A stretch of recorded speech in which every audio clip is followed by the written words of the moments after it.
I've been a columnist for 20-something years here in Dallas-Fort Worth, but I am with the senior columnist, the guy who's been with columnists here longer than anybody, and that's my friend Bud Kennedy.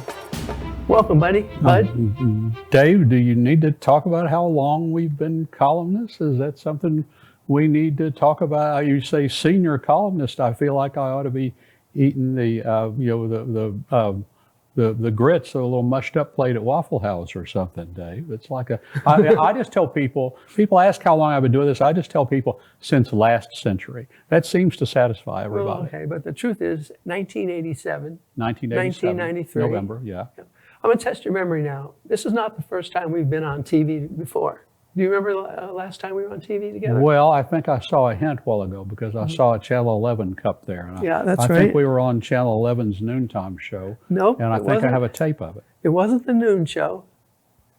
What was it about? It was the Mark Davis show. Oh my gosh, okay. Remember? And he gave us each one of these mugs. Okay. And I remember he said, when we come back from commercial, we're going to talk about the unions. And I said during the commercial, but I don't know what I'm going to talk about. And then I made up some BS about it. And then you said, no, you did good. Yeah. So I remember that compliment from all those years. So yeah, thank you. Wheel and deal with that. And now see, I had one of those, but it was sold in my bachelor dispersal sale when you get married and you sell all your worldly possessions, so you can get married. At least that was part of the deal. In order to get married, I had to sell everything I owned. Okay. Well, speaking of marriage, and you don't know this story, but when I was fixed up with my wife, by the Keller Women's Club, who introduced us.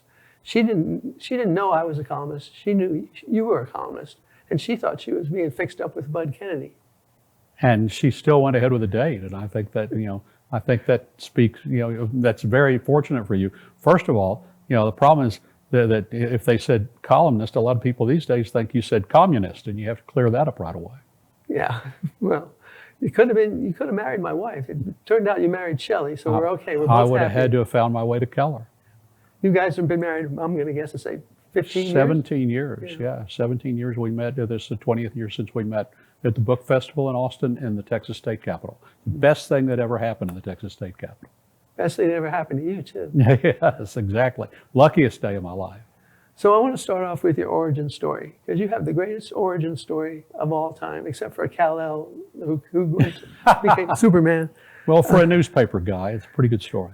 Number 8. This is from Fort Worth magazine, when you were picked as one of the 150th most influential people.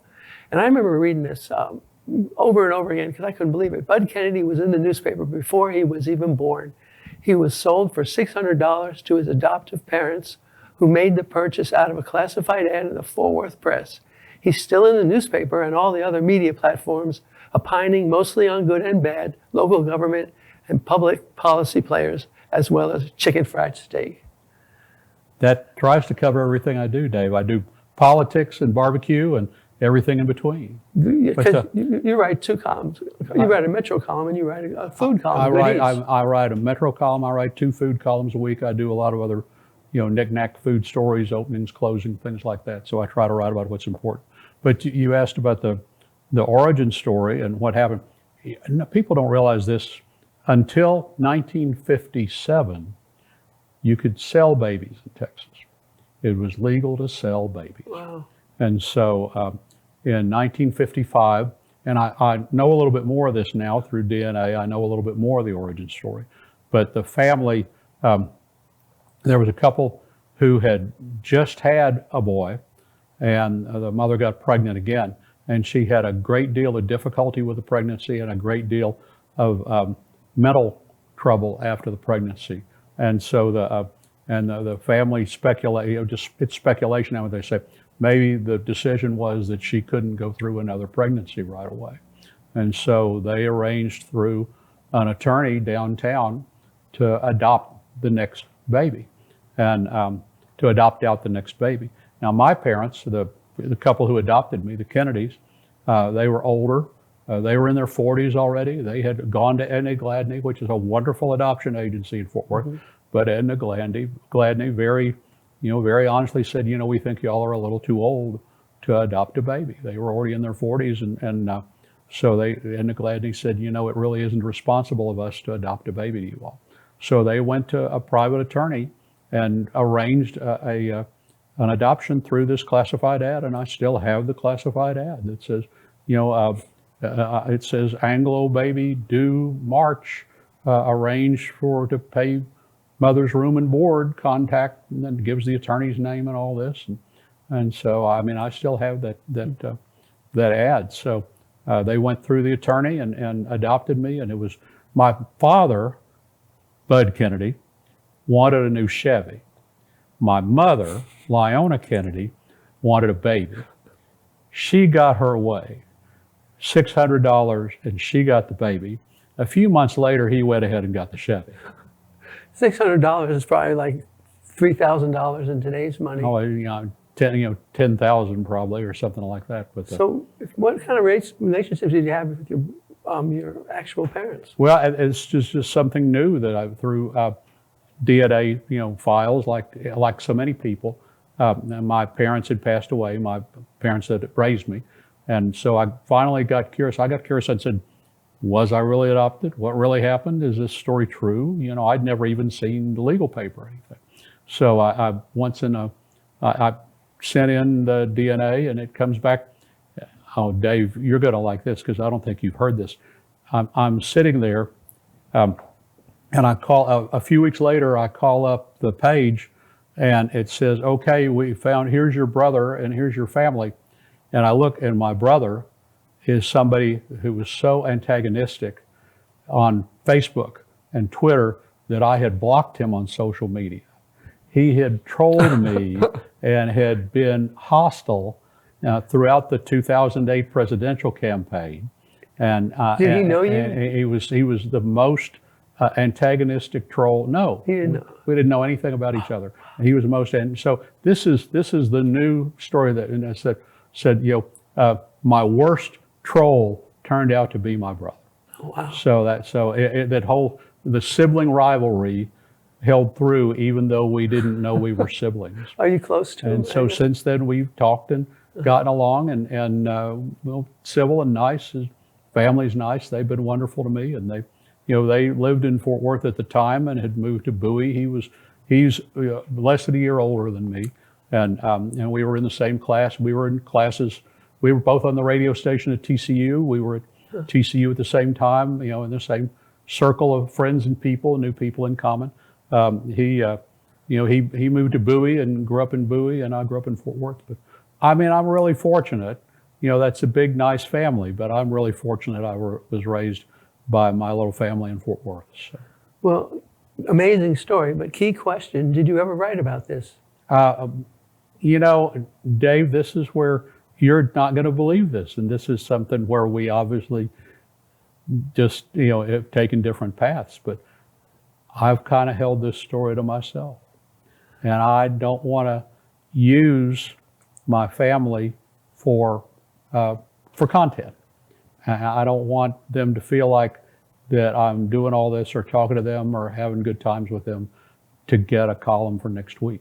And I have jotted it down a little bit, talked to people about it, even took some calls from reporters, took a call from a national talk show about would we talk about it, and kind of held off and said, nah, maybe let's just keep this as good friends. And that makes us opposite. Besides the fact that you grew up in Fort Worth and I grew up in Manhattan, and we're complete opposites. You're opposites on that too, because I would have written 10 columns about that. I mean, I proposed in the newspaper, and that's something you would have never done in a million years. No, I did write about, when I got married, I wrote about, Mary Rogers wrote about me getting married, but I wrote about my father-in-law and my in-laws and how wonderful they were. So, but I really, most of my life, I have kept to myself. And I believe in writing about news and comment about news. I just don't believe people pick up the paper to read about me. Well, but of course I disagree, because what I think happens is people come up to you for the next 5 years and go, I love that column you wrote about your parents. Yeah. That's the one they remember. I wrote a column about my mother more than 20 years, 25, 30 years ago. I wrote about a column about my mother on Mother's Day and the problems she had being in a nursing home and all this, and how I went to see her and how mixed emotions it were. And people still remember that column. Yeah, that's it what is I'm the saying. column people remember. Yeah. Let's look at number 6. This is what you do in your regular life. You write a column that's about important issues of the day, and you step in controversy on purpose. And sometimes I get to the end of your column where you're going after a political group that's abusing its the way it's operating, and I go, man, that took guts. I know he's going to get a lot of phone calls and complaints. So I bet you do get a lot of complaints when you take on, especially the right wing, for some of the unethical things that they do. You know, you get complaints just like you, Dave. You get phone calls, emails. The old days, you used to get paper mail. I can't even remember the last time I got a hate letter.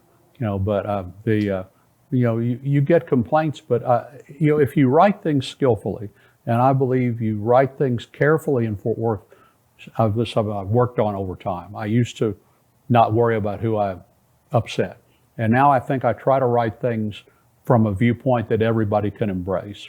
And one really important thing I've learned, and this has developed over time, if you're going to punch a reader in the face, don't do it till the bottom of the column. Be sure they've read the whole thing first. Mm-hmm. Yeah. You know, I have a story that I got phone calls. We used to get, you probably got them too, we got death threats at the paper, and people would call and leave them on the voicemail.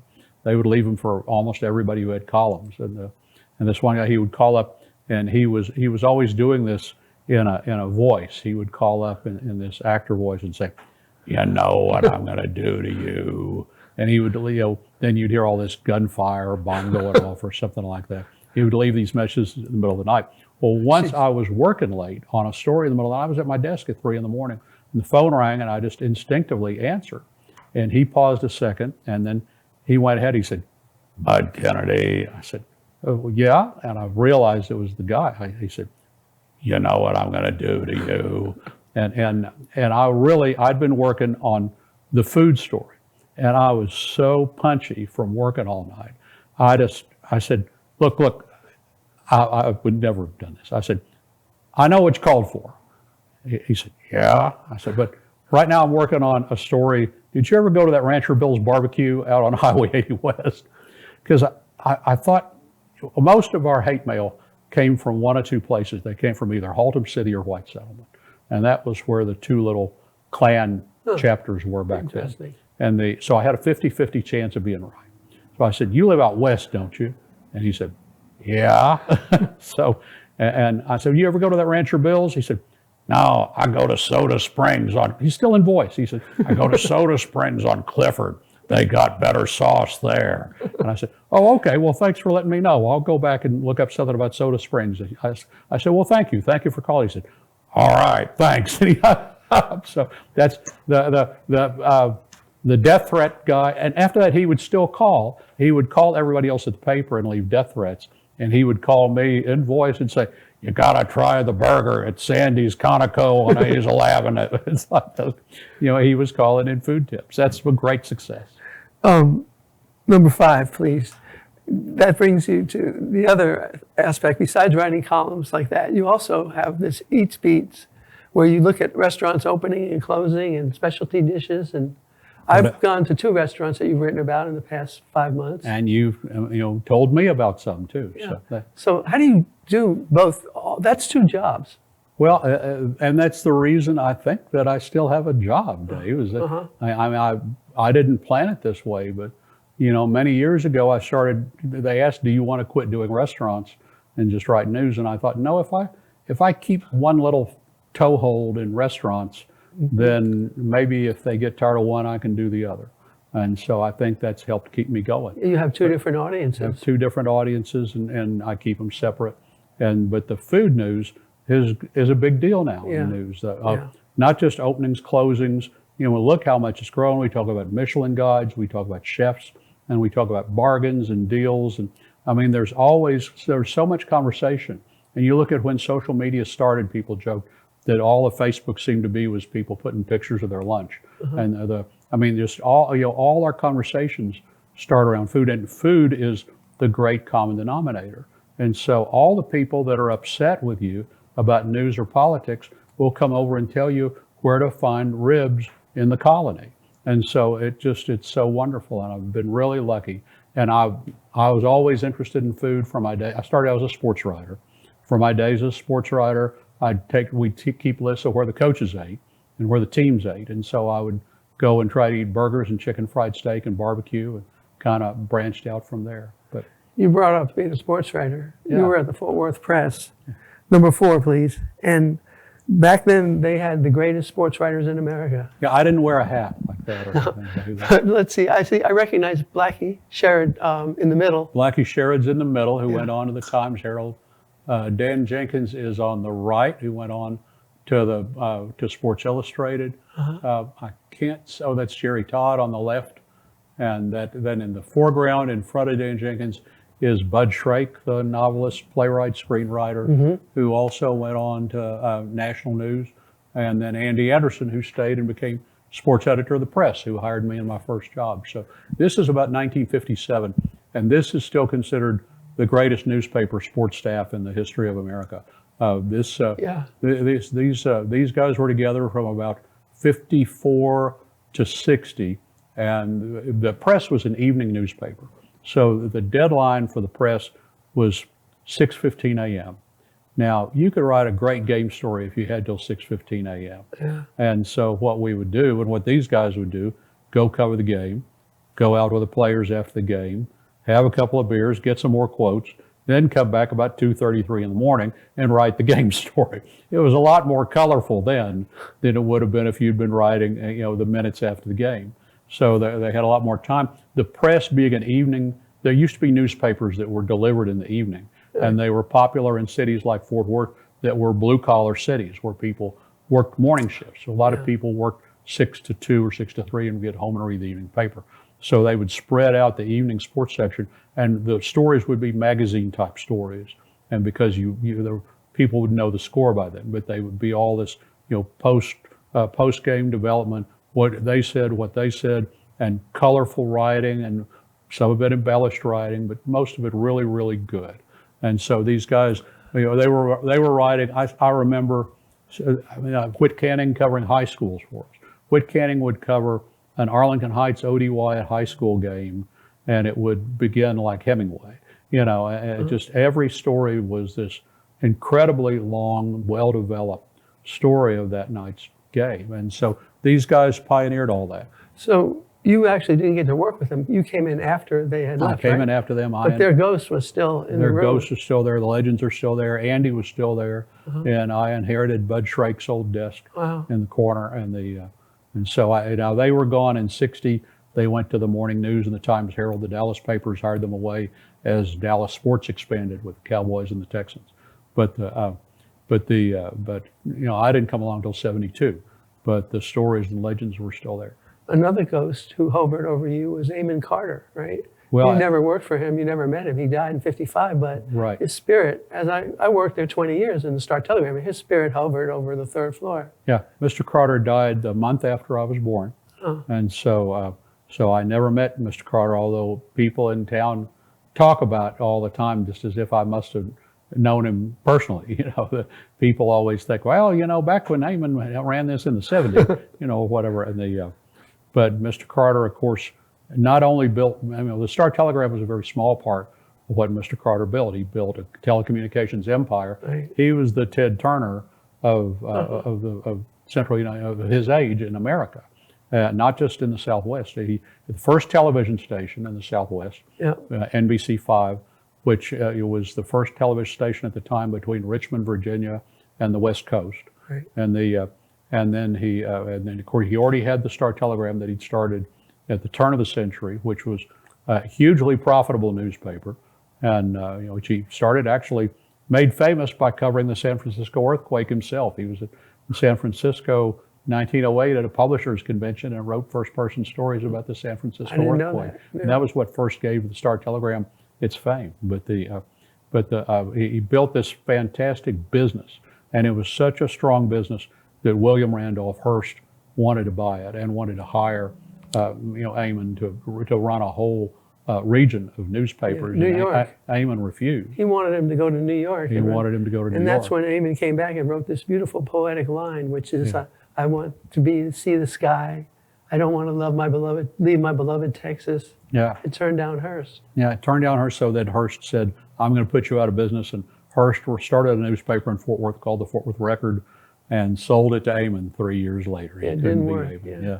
But Mr. Carter started everything in Fort Worth, and the Carter, we now have the Carter Museum, but all the Carter, so much of the oil empire was Carter investment, and it's really Carter oil empire and telecommunications that led to today's philanthropy of the Carter Foundation and the Carter Museum, and TCU, all the investment in TCU and later at UT, and just so much hard work on the part of the Carter family, and to this day, TCU, the Schieffer School of Journalism, that's really funded by the Carter. Yeah, the Carter Foundation has given out $860 million since 1945. Oh gosh, I would think that was just last week. But, They're aiming for $1 billion. Yeah, Fort Worth is, Fort Worth, as you know, is run by philanthropists, and the great families of Fort Worth, the Basses, Tandys, the Burnett's, the Carters. Quiet philanthropy. Yeah, quiet philanthropy. But those are Fort Worth, and which you're more familiar with, Pittsburgh, with all the steel money. Those are the two cities in America that have the highest percentage of money from philanthropy of any part of their economy. And so, Fort Worth is dominated by these wealthy builders who built cattle empires, oil empires, and in Mr. Carter's case also telecommunications empires. We didn't even talk about WBAP radio, 50,000 watt blowtorch at the time. One of the great Clear Channel stations. Spent $300 to start it. And the Star Telegram, unthinkable today, the Star Telegram print newspaper, the morning newspaper, was delivered from Fort Worth to Albuquerque, New Mexico. You could not get it in the morning. There was no rack further west than Albuquerque, but it was actually thrown on doorsteps as far west as Roswell, delivered by air, and then there were rack sales in Albuquerque. They would throw the bundle out of the airplane. Throw the bundle out of the airplane for somebody to pick it up. It's an amazing story. Yeah, I mean, it was, the newspapers back then, Amon built West Texas because he was a champion of West Texas. He wanted West Texas to grow. He wanted more companies, more development in West Texas, more growth in West Texas. And so back then, Lubbock, Amarillo, San Angelo, Abilene were not large cities. And the people who lived in those cities, he thought that if West Texas grew, Fort Worth would prosper, because people in all of West Texas came to Fort Worth to do their shopping. They came to do their grocery shopping, to buy at Leonard's, to all their business, to do their banking. The Ranger oil fields, all the oil money came through Fort Worth. So he thought the prosperity of West Texas would all come to Fort Worth. He founded Texas Tech, co-founded it because he wanted to bring a great state university to West Texas. He founded Big Bend Park. And so everything about Mr. Carter was building up West Texas. Now those cities became big enough that they support themselves now, and they don't depend on Fort Worth as much. But still to this day, you can watch Landman on and see that they're in Odessa or Midland half the time, but when they want to go shopping, when they want to go to Central Market, when they want to go somewhere nice, they go to Fort Worth. Yeah, Amon called West Texas the prettiest backyard a city ever had. Well, and people think it's sainted and you should never, that the Star Telegram did nothing wrong, but really there were some things in the Star Telegram where, it was a little bit covered up to keep things nice for the business. For example, the Star Telegram never, ever, ever said that it was hot in Texas. There were no stories if the temperature was 106, 108. That was only like in the little weather box. It said today's high was, tomorrow's high will be. There never any story, no stories about drought. Nothing like that ever appeared in the Star Telegram. However, you will find that there were giant banner news stories that say, Abilene gets 3 inches rain, or something like that. It's like, if it rained, it was banner news. If it was hot, not news at all. That's funny. Let's talk about a story I wrote about you in 2011. Let's look at number 1. I don't know if you remember this, but I wrote that years ago, I wondered what the 21st century columnist would be like. Of course, I got it wrong. I didn't understand how social media, not yet invented, would change what we do. I didn't realize that the 21st century columnist was sitting beside me. Let's go to the next one. Bud Kennedy, my colleague at the Star-Telegram, has an advantage that most columnists don't enjoy. He grew up in the town he now covers. He sees history everywhere he goes, and a multi-dimensional feel that you have that captures the emotions, ups and downs, and even the soul of a town in a way that you can't do in 800 words. Do you remember That when I was wrote really nice, Dave. That was really flattering. And, you called me the columnist of the 21st century. Well, that didn't last long. I was maybe the columnist of the aughts, but that was about it. Well, but not only did you one of the first columnists in America to have an email address and be part of StarText.net, which was the Star Telegram, second in the country. StarText.net might be a better. No, I'm kidding. We had fun with that. Yeah, I think 1993 or 4, I was on America Online before. And then you use Facebook to develop a relationship with readers, so that it gets to the point now, and this has been going on for 25 years with you, maybe more, where nothing can really happen in Fort Worth without you putting it out on Twitter or Facebook.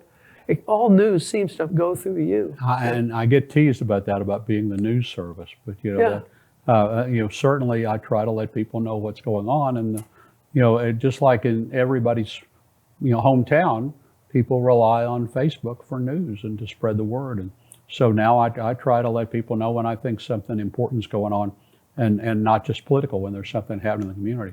I'm so lucky, Dave, to get to write a column in my hometown, around the people I know, the place I love, and I know the players without a program, and I know who to trust and not to trust, and what's really going on, to some extent. And so I'm just really lucky. But I do try to, Twitter. This all started with Twitter at the 2008 Democratic Convention, which was just a few months after Twitter started, and they told us in Denver, the police said, if you all will sign up for Twitter and get alerts, then you'll know about which streets are closed and where protests are and so forth. So I signed up for Twitter. And so I said, well, if you're signing, you might as well try using it. So then you could connect it to Facebook. Can't do that now.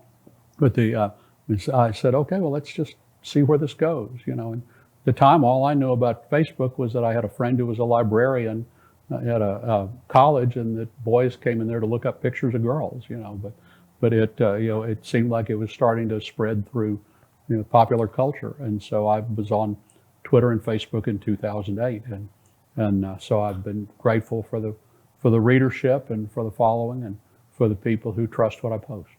Yeah, it's very unique. I don't know any other columnist that does the kind of extra work that you do.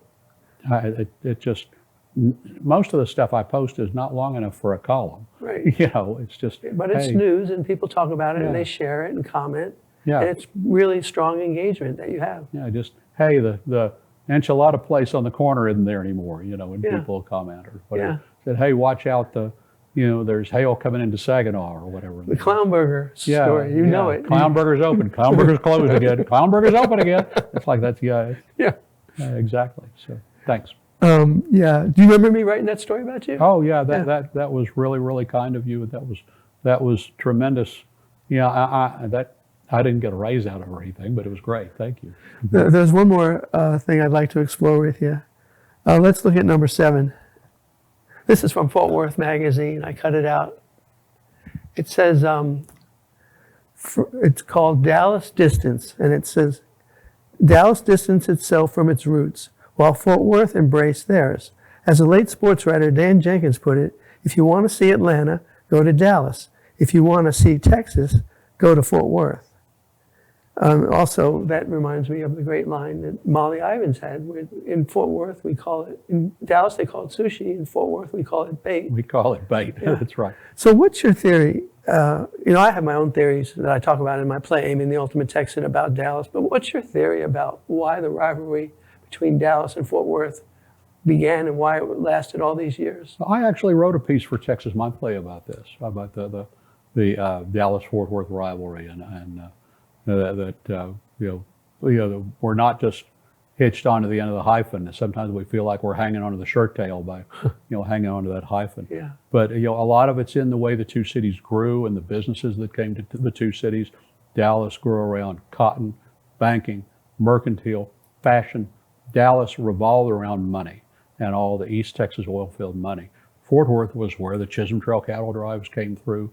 there's the whole story that you know about getting the railroad to Fort Worth. The railroad was going to end in Dallas, and the people of Fort Worth went over themselves and built the rails so the train could come to Fort Worth. But Fort Worth has been built around cattle and oil, and then for the last half of the 20th century, war. And so those are the three industries that built Fort Worth. They're all blue collar. Fort Worth has got some dust on its boots, and it's where people work side by side, and there wasn't as much division of income level or race or anything. People had to work hard in Fort Worth. And the two cities just grew very differently and with a totally different culture. Fort Worth is still, the cowboy way. The old line is about the cowboy way. Everything about Fort Worth got stolen from something else. The Where the West Begins was Denver originally, but the cowboy way, and it became the Fort Worth way. And it just means, don't meddle in other people's business and be honest about how you're treating people. But it's all about hard work and valor and doing what's right. And so Fort Worth grew up kind of thinking more like cowboys. And Dallas wanted to get away from being a cowboy as fast as it could. And Fort Worth, not having as much money as Dallas, couldn't tear everything down every 10 years and build something new. Fort Worth had to keep all its old stuff. And you keep all your old stuff long enough, suddenly it becomes historic. And it's beautiful. And people say, gosh, look at this beautiful historic stuff. That's what Fort Worth has, because we never had the money to tear it all down. You love your town, don't you? It's a friendly place. And everybody that I talk to that has lived in Fort Worth for a while, a lot of people come back. They come through Fort Worth or Dallas, they live in Fort Worth, and then they go work in Philadelphia or Syracuse or Billings or somewhere, and then they have kids and come back. And they always say, Fort Worth is such an easy place to live. And I tell people, Fort Worth is just like a big soft sofa. I mean, when you get there and you sit down in Fort Worth, you just go, and you don't want to get back up. And it didn't have the hectic lifestyle of Dallas. I worked at the Dallas News, and I worked at Times Herald for a year. I worked at the Dallas News for 2.5 years. And I tell people that I was too hyper I was too slow paced for the Dallas News and too hyper for Fort Worth.